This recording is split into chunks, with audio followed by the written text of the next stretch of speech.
Hello, and welcome to the Mapping the Doctrine of Discovery podcast. The producers of this podcast would like to acknowledge with respect the Onondaga Nation, firekeepers of the Haudenosaunee, the indigenous peoples on whose ancestral lands Syracuse University now stands. And now, introducing your hosts, Philip Arnold and Sandra Bigtree. Welcome back, everyone, to Mapping the Doctrine of Discovery. My name is Phil Arnold. I'm core faculty in Native American Indigenous Studies at Syracuse University and the chair of the Religion Department. And my name is Sandy Bigtree. I'm a citizen of the Mohawk Nation at Akwesasne, but resided in the ancestral territory of the Onondaga Nation for most of my life. I'm going to bring you episode 7, and we're going to be featuring Lindsay Robertson. I'm Lindsay Robertson. I'm the Chickasaw Nation Endowed Chair in Native American Law at the University of Oklahoma College of Law. I'm a professor of law, history, and Native American studies, and have been in Oklahoma at the university since 1997 and engaged much longer than that in Native American law. It's really great to have you, Lindsay. Thanks for joining the podcast. Your book, Conquest by Law, How the Discovery of the Americas Dispossessed Indigenous Peoples of Their Lands, is really literally the book on the important case of Johnson v. McIntosh of 1823. And we would just like our viewers to understand how you came to understand, really get in behind that ruling, and kind of the story around your finding the documents that helped us understand it so well. Sure. So I started work on this project in 1991. I had just joined the faculty at the University of Virginia Law School as an adjunct, hired to co-teach with my former dean, Dick Merrill, a class in Native American law, and was inspired by the experience to sort of jump into some of the historical materials related to the earliest of the Supreme Court's Indian law decisions. The three formative decisions, as no doubt many of your listeners will know, are Johnson versus McIntosh and the two cases we call the Cherokee cases, Cherokee Nation versus Georgia and Worcester versus Georgia. My first impulse was to start with the Cherokee cases because I knew something about them as a historian. And that project was almost immediately abandoned when I realized that the reason I knew something about them was that people had been writing piles of stuff about them for decades. And it wasn't entirely clear to me what I, as a young law professor to be, would have to add to that. So that left Johnson versus McIntosh. And there was a literature on that, but it wasn't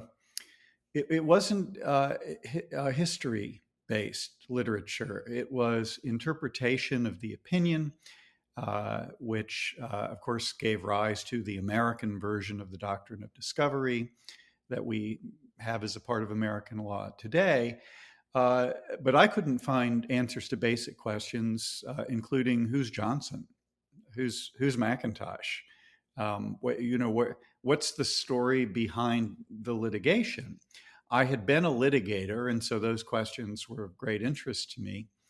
And so I rolled up my sleeves that summer of 1991 and started trying to find primary materials that would enable the writing of a very basic history. What I discovered about the materials is they actually existed in public archives, but they were scattered all over the United States. I spent some extremely frustrating months in my car, during which I became absolutely obsessed with finding everything. I'd find an outgoing letter from the land speculation concern or the lawyers who had engineered the litigation. At Brandeis, the response would be at the National Archives. The next letter in the chain might be in Chicago. And after months of attempting to pull a story together, a very basic story, I was researching at the Historic Society of Pennsylvania. And they, in those days, I don't know if this is still true, had card catalogs. And I found a card in the card catalog the day I was there researching that that had a big X through it, but had the names of the land companies that had brought the suit in initials at the top. And so I took it to the very gracious reference librarian. It was a slow day, which I think played into what happened. And she took the card and said, well, the big X means that these aren't here anymore. Whatever this document is, or these documents, they would have been lent to us and then reclaimed by the lender. So I asked her if she would mind seeing if there was some record of when this had happened and maybe who it was who collected them. And she, again, very graciously went back into the sort of dark recesses of the administrative section of the HSP and emerged fairly soon after with a file on the reclamation of these documents. She said that the person who owned them and wanted them lived in London. And then I thought to ask, did he come all the way back here to pick them up? Or did he have somebody local? And she said, I don't know. Let's check. And it turned out that his son had collected them, a man named Jasper Brinton of the celebrated Brinton family of Pennsylvania.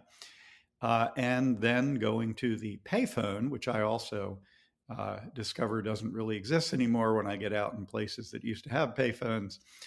And I called information, which is a thing I'm not sure people do anymore, and located the Britons still living at their home outside of Pennsylvania. I called them, explained that I was obsessed and sort of what this mission was, and asked if they had kept any of the documents. And in fact, they had kept almost all of them. There was more than one, it turned out, and they very kindly invited me to come out, have a look. And what I discovered there was absolutely, I don't want to say astonishing, although it sort of was. It was a true testament to the public service performed by the Brenton family over multiple generations.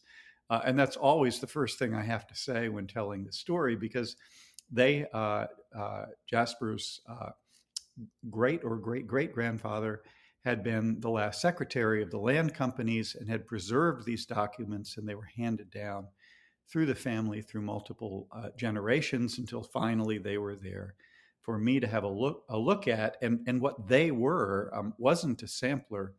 It was the complete corporate records of the plaintiffs in the Johnson versus McIntosh litigation. All the incoming correspondence, copies of all of the outgoing correspondence. The tale that they told was absolutely eye-opening about not simply who the parties were, but the legal efforts and strategies that went into engineering this case, elements of collusion, feigned pleadings, which at one time were permissible, but by this time really weren't in the federal system, paid agents in Congress, some people who would later become celebrated revolutionaries and founders of the Republic. And in any event, just a truly remarkable backstory for Johnson versus McIntosh that was not only interesting in and of itself. Of course, it turned the project into a book from an article because there was so much unknown information, but it also provided a very different understanding of what it was that the case was legally meant to be about. The question was so narrow that a new question emerged from my eventual absorption of the information in these documents. And the new question was, where did this discovery doctrine come from, and why is it in this opinion in the first place? Because it's unnecessary to the resolution of the one question that was asked by the litigants in Johnson versus McIntosh. So many interesting strands to this story. I mean, maybe you could sort of map out for us. And I want to thank you on this podcast for hosting us in Norman to come to your law library. We were able to dip into some of those documents. It is really a treasure trove of things. And I mean, but it's a very complicated story in many ways. If you could just kind of map for us um, what the case eventually ended up being about, right? I mean, as you say, it was about people wanted it to be about one thing, it seems, and then it ended up being a much larger or having much larger consequences than it originally was intended. The case arose from two illegal land purchases from a number of native nations in the late British colonial period. So one was in 1773, one in 1775. Independence will be declared in 1776. So the questions that the speculators were concerned about were involved proving that those purchases were legal under British law in the 1770s. And that's how they pleaded the case. You know, the one large looming legal impediment to them was that the Crown, King George III, in 1763, had issued a royal proclamation saying nobody can buy Indian lands west of the Allegheny Mountains without my permission. And these guys had done so. And so that was the British legal question. And the case that eventually made its way to the Supreme Court, from the speculator's perspective, was only to get the court's answer to the question, was the proclamation of 1763 constitutional under the British Constitution in the late colonial era? It was a British law or an English law, constitutional law question. And they thought they had a good chance of winning because the revolution was fought in part because the revolutionaries believed that the proclamation, which had denied them access to all these Indian lands, was unconstitutional. Right. And they had a bunch of Revolutionary War vets on the Supreme Court. And that's really all this was meant to be about. Interestingly, that question is answered in Johnson versus McIntosh. It's deep in the opinion. You have to know it's there and go looking for it. It's not in any of the popularly available sort of edited transcripts of the opinion. And it says the proclamation was constitutional and these purchases were illegal under English law, and we're done. And that should have been the entirety of the Johnson-McIntosh perspective. Opinion from the perspective of the speculators, who were, the only people who had any real immediate interest in it. That isn't what the court spends most of its time on. And what that turns out to be is this doctrine of discovery, which gets introduced into American law in this opinion. And they pitch it as sort of an alternative, although it's the first discussed, rationale for denying the company's claims. Here's how they characterize it. They say, okay, well, let's figure out what it is that the company thought it was buying, which is title to the lands of these native nations. Well, and I'll give you the abbreviated version when you talk about it as much detail as you want. The fact is that based on a European rule of international law, the doctrine of discovery, at the time that Europeans arrived here, pursuant to this doctrine, the rule was that the discovering European sovereign, on discovery of new native occupied lands, instantly, by operation of law, acquired ownership of the underlying title to those lands. The indigenous peoples didn't lose all rights. They retained what the court calls an occupancy right to those lands. They don't define what that means, but presumably it's a right to physically be on the land. And the occupancy right, they say, the court says, is, and this is the legal word, alienable, which means it can be sold or given away by the indigenous occupiers, but only to the same discovering sovereign. So we've got sort of two elements to this Johnston-McIntosh version of the doctrine of discovery. One is what I call the vesting of fee title or underlying title portion, and the other with an occupancy right remaining. And then the other is the restraint on alienation portion, which is that the occupancy right can only be alienated to the same discovering sovereign. And what that means for the speculators is that the tribes that they bought from didn't own the land. The title to the land was owned by the English as the discoverers, and the occupancy right that they did own, they couldn't sell to the speculators, again, by operation of this international law rule, because the discovery doctrine provides that you can only alienate the occupancy right to the same discovering sovereign, which would have been the English crown, which is the same thing that the proclamation said, but the Supreme Court in this opinion says that would have operated anyway by operation of international law. Now, what's also, I think, frequently overlooked is I've sort of made this more rational than it is, in a sense, because in the way I'm explaining it, it's tied to those late British colonial land purchases, and I'm still talking about English law. But Marshall isn't particularly interested in English law. He's interested in American law. And so by artful manipulation of phraseology in the opening paragraphs of the opinion, he pulls the doctrine into his own time, beyond the Declaration of Independence. He uses phrases like, have the American states adopted this rule? That's irrelevant to the question of whether they were lawful at the time that they were made, these purchases. But it's what Marshall wants to pull, John Marshall, who writes the opinion, to pull the doctrine into United States law and not leave this doctrine that he's just created as a colonial relic of historical interest only.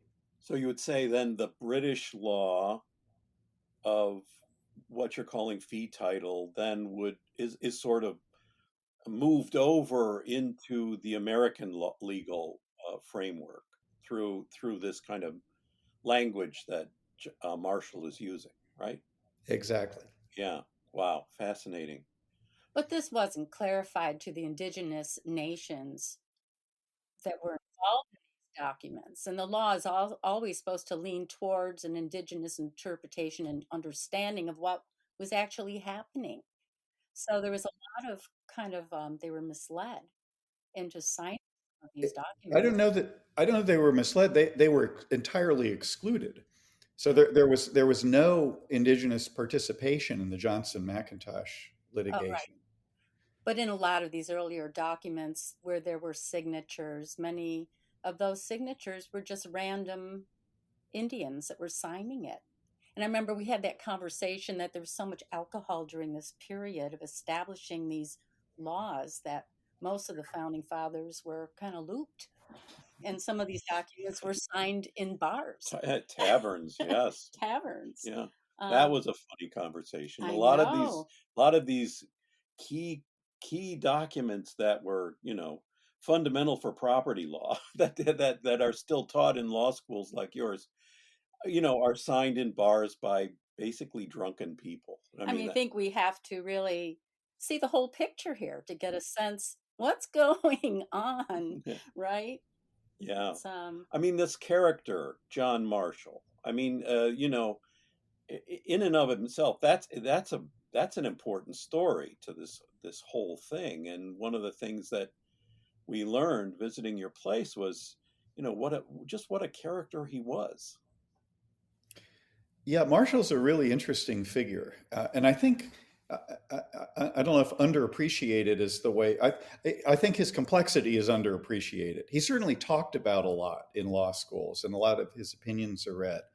Um, I've had the fortune, well, as part of my obsessiveness in writing this book, um, one of the things I wanted to do was to account for every word in the Johnston McIntosh opinion.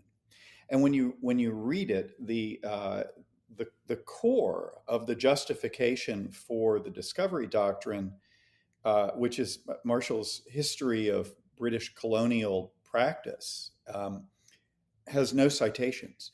It's the only part of the opinion that's completely citation free.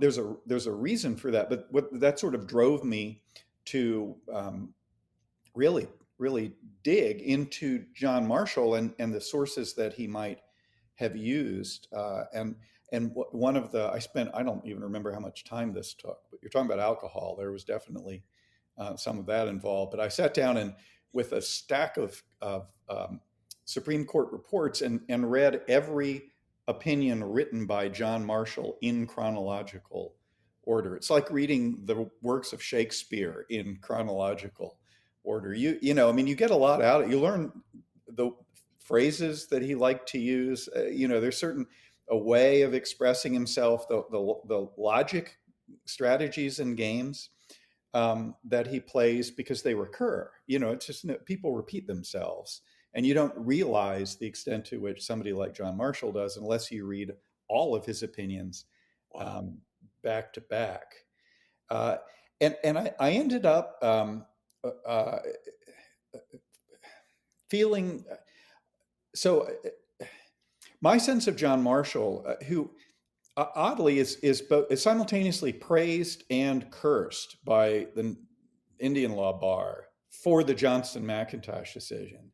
Hmm. Um, I I reached a rather developed a rather different perspective on the whole experience. See, there's a lot of scholars who work in this area wrestle with how to reconcile Johnson McIntosh with a later Marshall Court opinion, Worcester versus Georgia, which also discusses European colonization and that sort of thing without citing Johnson versus McIntosh. And what I concluded, again, after spending this project took, I think, 14 years from start to Wow. finish.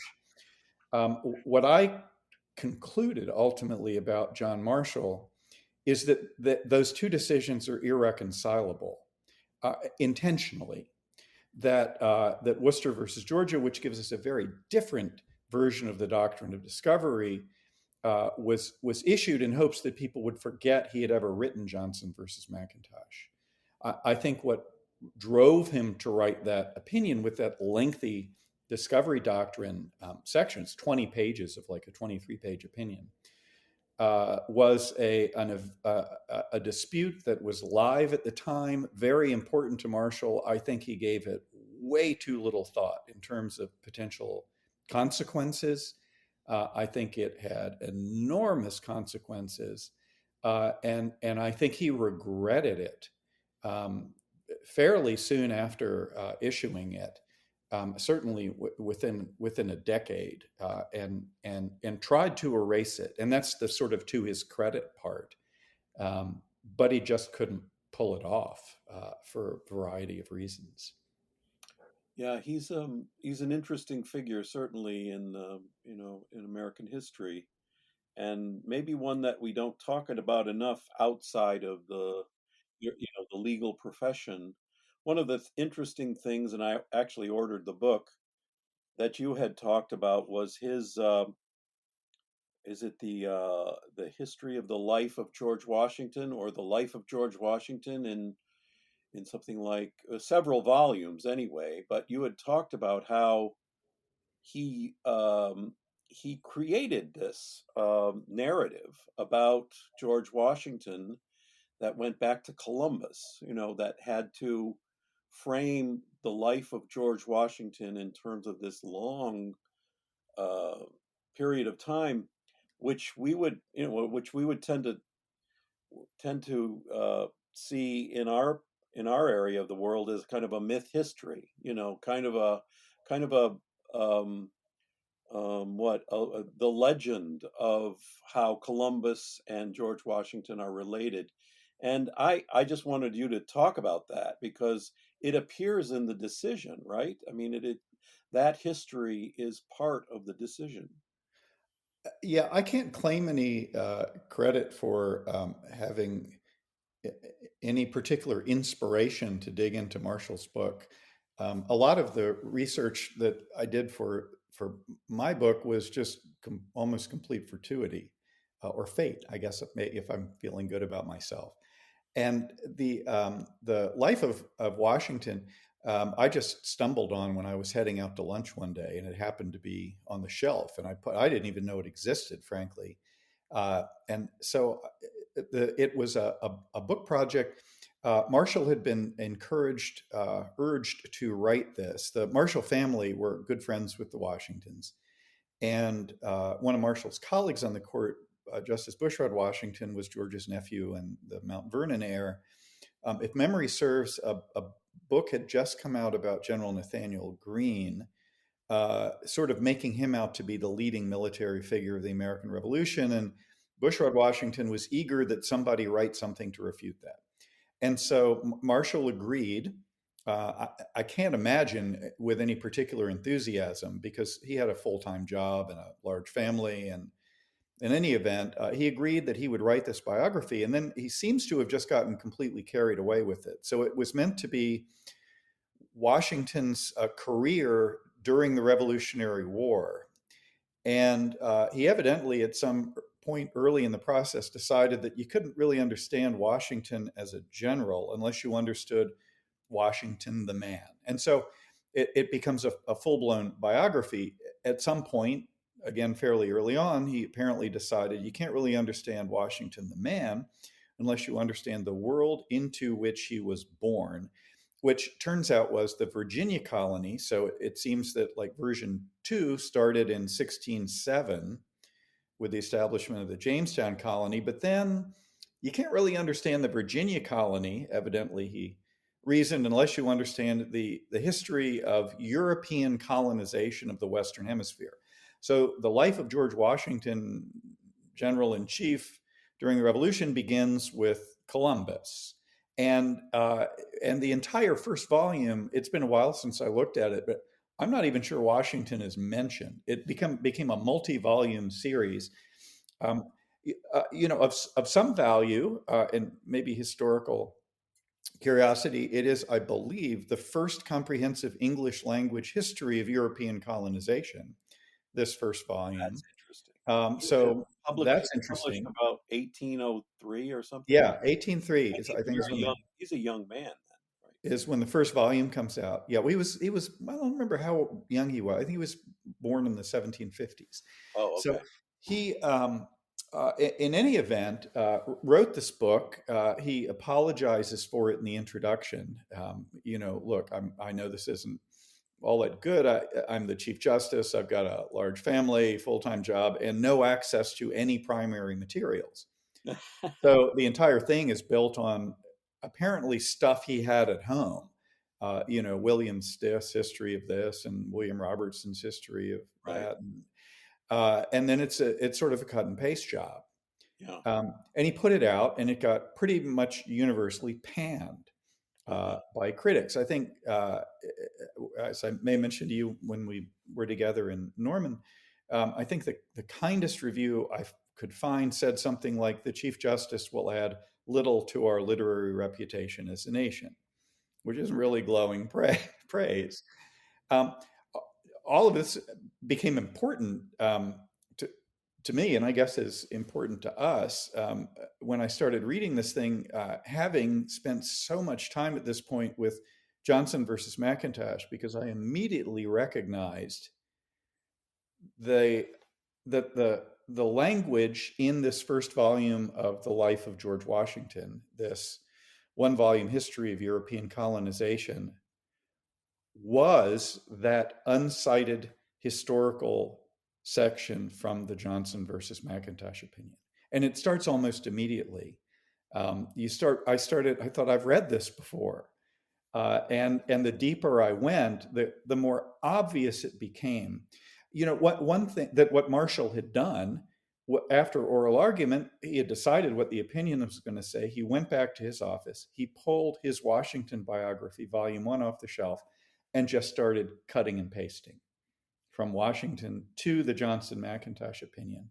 And in retrospect, I felt sort of stupid for not realizing that something like that must have happened, because it's a pretty comprehensive history. And when you look at the calendar, you realize I think there was maybe a week between oral argument and the issuance of the opinion. And there are other cases being heard during that time. Nobody could have researched and composed the history of European colonization in the Johnson-McIntosh opinion in a week with a full-time job doing other stuff. And it has no citations. And I think maybe this is fair because he had written it. It was just pulling stuff from his own book. Now, this is especially troubling when you sort of reflect on it. But what it tells us is that the discovery rule in Johnson versus McIntosh is entirely grounded in a universally panned, cut and paste, throw together biography of George Washington. That there is nothing more to it, and to the extent there is, it's accidental, because there is no research into international law or anything else that went into the crafting of the discovery doctrine, and it wasn't argued by either of the parties who were fighting over the proclamation of 1763. That's what the speculators were talking about. And the defendant, so we haven't talked about this, McIntosh's lawyer, was paid by the speculators. This was something that came out of the documents, I think, essentially to throw the case. And his argument is, or there are two of them, argument is basically Indians. Their argument was basically Indians don't own anything, don't own land. They just run around hunting stuff. And that isn't picked up by the court. That's just sort of brushed aside. Nobody takes that particularly seriously. But I don't know that it was intended that anybody do that. But they came to that view of Native people as just hunting and running randomly on the land. And yet, when the capital was in Philadelphia, the founding fathers were actually meeting with the great orators of the Haudenosaunee Confederacy to devise a new plan of an American democracy that was influenced by this thousands of years old indigenous form of democracy. They even provided lodging for all the Loyani, which are men of the good mind, because this is not a hierarchical system of domination. They housed them on the second floor of the Independence Hall, and they met with them regularly. There's been a coin issued commemorating those early influences to forming a more perfect union. And what the Haudenosaunee brought to that were the different branches of government that were a check and balance of sorts that did not exist in Europe. So how does the shift go from that kind of relationship of respect and honor and even replicating this ancient form of democracy to turning on them and saying, oh, they're just random people that can occupy the land and hunt occasionally because that's all they have to do?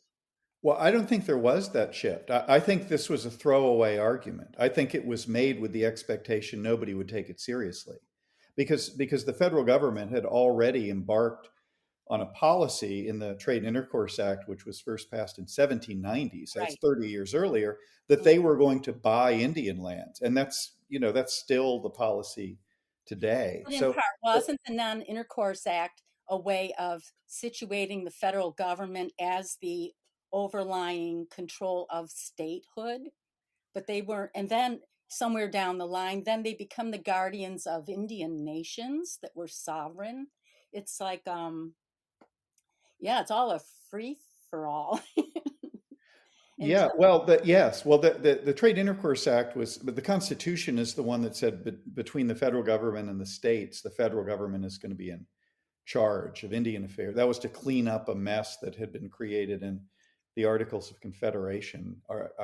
Article 9 attempted to decide between, again, we're just talking about between the states and the federal government, which is going to be responsible for conducting foreign relations with the tribes. And so they fixed it, and that's why Congress passed the Trade and Intercourse Act. Weren't they nations? Weren't they considered indigenous nations? And Yes. the federal government could negotiate with the nationhood of these Yeah. sovereign entities. So it Yeah. also And established.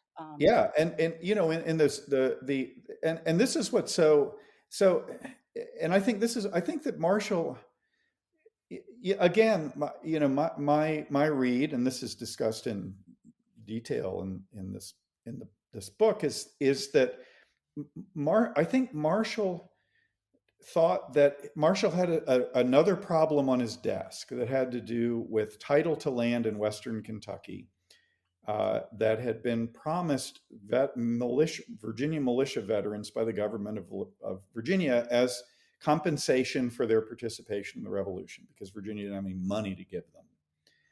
And when Kentucky became an independent state, there is a fight between Kentucky and these Virginia grantees. And Marshall was implicated as a young man in creating the problem. And I think he sees this decision as a way to solve that problem that he played a role in creating. But I don't think that he thought there would be any additional consequence to it. Do you need help catching up on today's topic? Or do you want to learn more about the resources mentioned? If so, please check our website at podcast.doctrineofdiscovery.org for more information. Now, back to the conversation. You know, I'd like for you to talk more about the consequences of Johnson v. McIntosh, because I mean, you'd mentioned it before, but its impact on the 5 civilized tribes, the Removal Act that really comes after Marshall's death, but nevertheless, this decision is fundamental for those later actions, and you know, Andrew Jackson's involvement in all of these shifts, really a shift of the use of Johnson v. McIntosh, and then also just touch on its importance today, because it's my understanding that it's still taught. It's really an important decision that all law students really have to study, getting through their first year. Yeah. So so Marshall actually lives through in the early stages of Indian removal, and I think it caused him enormous pain based on the historical record. The Johnson decision so gets issued, and this militia veterans case gets sort of resolved as a political matter. I think Marshall sort of forgot about the decision, 1823, but it got picked up by other folks, most importantly, the governor of the state of Georgia, who appears to have found it in the late 1820s, 5 or 6 years later. Somebody in his office, and maybe they always knew it was there and just hadn't really thought about it. Georgia has 2 native nations. By the late 1820s, down to 1, because the Muskogee Nation has ceded its lands and moved west into Alabama. But the Cherokee Nation is still there, and they're showing no signs of ever having an interest in leaving. The U.S. had promised Georgia in 1802, when it ceded whatever its claims were to its western charter lands, which will become Mississippi, the states of Mississippi and Alabama, that it would aggressively try and get the Cherokees to agree to cede their lands so that Georgia could have them. Only the U.S. can do that under the Constitution, because only the U.S. has the power to make treaties. States can't make treaties. And so Georgia, from its view, patiently waited for decades And there was no evidence that the Cherokees were ever going to agree to this. And the US, I think it sort of stopped thinking they would. And then somebody discovered Johnson versus McIntosh. And the governor of Georgia took this case to the legislature and and and basically said, "Hey, guess what? John Marshall, in this opinion, Supreme Court said that the discovering sovereign acquired by operation of international law ownership of the underlying title to indigenous lands." Well, in our case, that would have been England. And when we declared independence, we, Georgia, from England, we acquired that ownership. And at no time subsequent to our Declaration of Independence have we ceded that ownership to the United States or anybody else. So we own the lands of the Cherokee Nation in Georgia. Now they have a right of occupancy, the governor said, but what that means is we're basically like in a landlord-tenant relationship. We own the building and they have a right to live there. How do you get rid of tenants you don't like? They didn't use this phrase, but it works out this way. You change the lease terms. And that's what Georgia does. They pass a law that says you guys can stay, but from now on, you're going to be attached to 4 Georgia counties. Your government's abolished and you're subject to the laws of the state of Georgia, including some additional stuff they threw in, like you got to swear an oath of allegiance if you're a non-Indian and Cherokee Nation and stuff like that. Wow. And then the Cherokees will sue. John Marshall's watching all this. They'll bring 2 lawsuits over which Marshall will preside. The first of these, Cherokee Nation versus Georgia, the court dismisses because a majority of the justices think they don't have jurisdiction over it. But the second one they do decide, the case of Worcester versus Georgia, and that's the partner case to Johnson versus McIntosh. What they do in that case is basically rewrite the history of European colonization and rewrite the discovery doctrine. And they're very clear, the court, in this. And it is completely irreconcilable with the discovery doctrine as it appears in Johnson. But it's because Marshall wants to have a do-over, basically. And the discovery doctrine that comes out of Worcester versus Georgia says very clearly, all that Europeans acquired upon discovery of the New World was an exclusive right to purchase such lands as the natives were willing to sell. And they say this is not a limitation on the rights of the native peoples to sell. It's a limitation on the right of Europeans to buy. So there's nothing in the Worcester formulation of the discovery doctrine that in any way limits the powers of indigenous peoples in the United States. It's a European rule to limit purchases by other Europeans. And that's the John Marshall discovery doctrine that I believe he wanted to be his legacy. Now, this is Andrew Jackson. This is the opinion that Horace Greeley said Andrew Jackson responded to by saying, John Marshall has made his decision, now let him enforce it. Right. And yeah,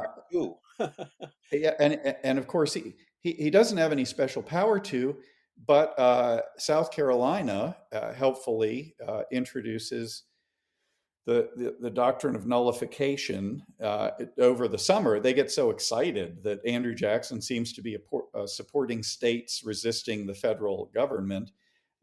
Jackson can't abide the idea of nullification. This is like stage 1 to secession, and threatens to send the army gets Congress to pass a statute called the Force Act, which empowers Jackson to go into South Carolina and kill everybody, basically. And so South Carolina is cowed into repealing it, and Jackson gets on the line to the governor of Georgia and says, you let Worcester and his friend Eliza Butler out of jail. And the governor ultimately, on the day before the Supreme Court reconvenes, says, all right, get out of here. Just leave town. We don't want you in Georgia anymore. But Jackson still controls the treaty making process, sends agents out to tell them whatever Marshall said, Johnson's the law. Right. And you guys have to either be subject to state laws or you've got to leave. And eventually they bully either legitimate full tribal governments, or, as in the case of the Cherokee, a faction that signs a removal treaty that's illegal under Cherokee law, but that the nation will ultimately accept, I guess. And they force all 5 of these tribes to remove. And Marshall lives to watch this. He dies soon after. The reason I think that we have the Johnson versus McIntosh discovery doctrine and just assume this is the law is that Marshall will die, as you said, Phil, just a few years later, and even before he dies, the year before he dies, others of his colleagues start leaving the court, and Andrew Jackson gets to start making Supreme Court appointments. And we all know how political that can be. And by the early 1840s, the majority of the justices are Jackson appointees, or there's one who's appointed by Martin Van Buren, his vice president successor. And they will start gratuitously, frankly, reintroducing the Johnson formulation of the discovery doctrine into one opinion after another. And in like a 6-year period or something, 5 separate Supreme Court opinions throw out the discovery doctrine formulation from Johnson: ownership of land, ownership of land, ownership of land. And eventually, I think people just forgot that isn't really what the discovery doctrine was. People assume, and that's why I think there's so much attention focused on trying to understand the Johnson rule. I think I say this somewhere, but I mean, the reality is that the first justice to restore the original discovery doctrine was a guy named Henry Baldwin, who had serious mental health problems.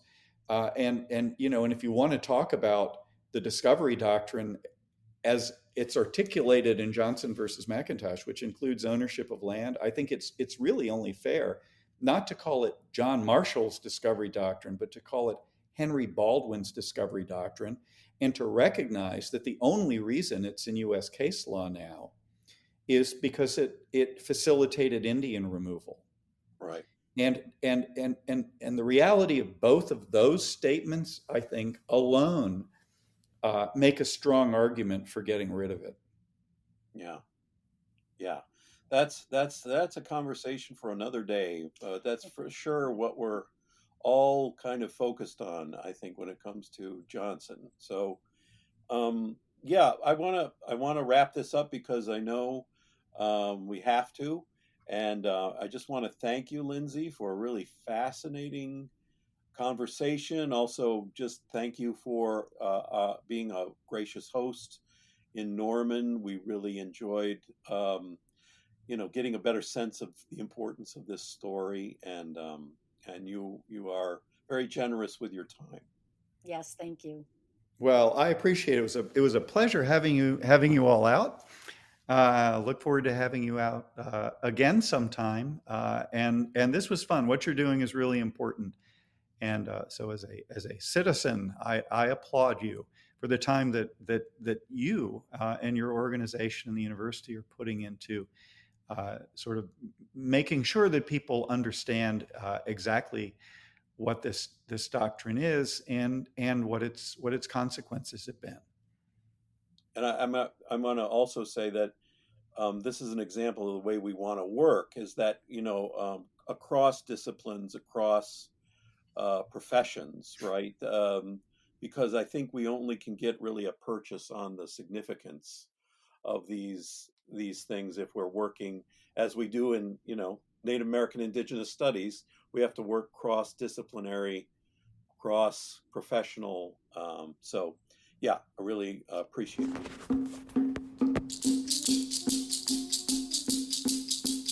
The producers of this podcast were Adam DJ Brett and Jordan Brady Lowen. Our intro and outro is Social Dancing Music by Oris Edwards and Regis Cook.